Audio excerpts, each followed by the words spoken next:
All right, since I horribly failed at my first attempt at live streaming, I thought I'd talk about a story that I heard on a podcast. And I looked and I looked and I looked and I could not find it. And it was about this crazy stalker guy that was trying to get some girl to like give up her life. And all he asked in return was that she marry him and have children and dump, the guy that she's with. I couldn't find it, but I did find an article about the scary signs of stalkers, common types, and how to safely get rid of one. I'm going to start to say that there's not really a way to safely get rid of one. It seems like stalkers kind of like fall through the cracks. They just get away with everything until it's too late and then the police react, which I think is obscene. I think there should be intervention a lot sooner. And I think if they, because a lot of them, they get these like restraining orders and then they always violate them. I think it should be like one strike and it's prison time so that they know like this is for real, because it shouldn't have to be, those crazy stories we see on the TV where girl gets stabbed 38 times by her ex when there was a million signs beforehand. They've gone to the police, 100 times and nobody does anything.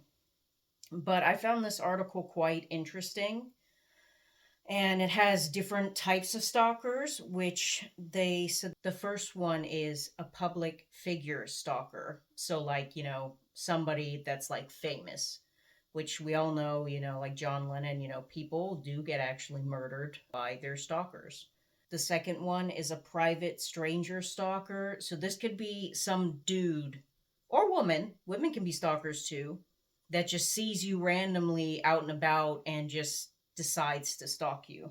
This is a private stalker, is a person who stalks someone they do not know personally. Yeah.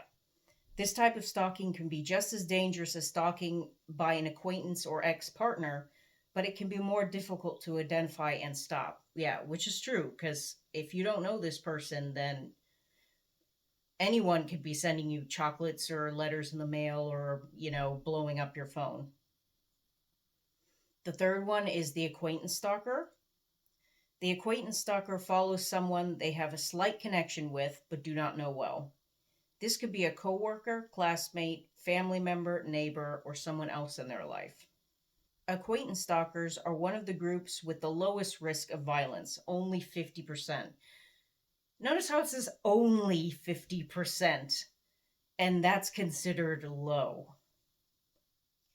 Then you have the fourth and the most dangerous, the intimate stalker. Intimate stalkers are the most common type of stalker, but also the most dangerous. There's someone you know personally and intimately, like a friend, ex partner, or ex spouse. The risk of violence from an intimate stalker is about 74%, which is the highest out of any stalker. If you think you might have an intimate stalker, educate yourself on the signs of the stalker and contact the police.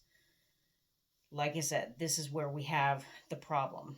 The violent, intimate stalkers can act out anything from shoving you, shouting, to even murder. Many domestic violence homicides have a stalking component, and some domestic abusers will use stalking to control a partner who's left the relationship. And that's what they always say, like, you're in the most danger if you're in a violent, like, abusive relationship.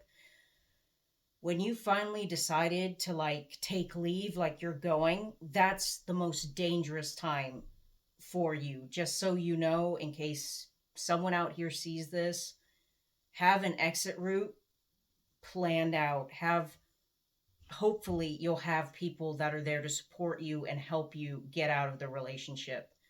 I know it's not easy. Everyone says, "Oh, it's so easy, leave." Thankfully, I've never been in an abusive relationship like that, cuz yeah, I wouldn't let anybody touch me like that. I would grab a table leg or a chair or whatever. And I think you kind of notice the kind of, maybe the love bombing and everything, but I don't know. There's something you can always tell when people are controlling or They might in the beginning have an outburst, like just randomly out of the blue, and then I think that's just red flag territory. Don't want to go any further with that.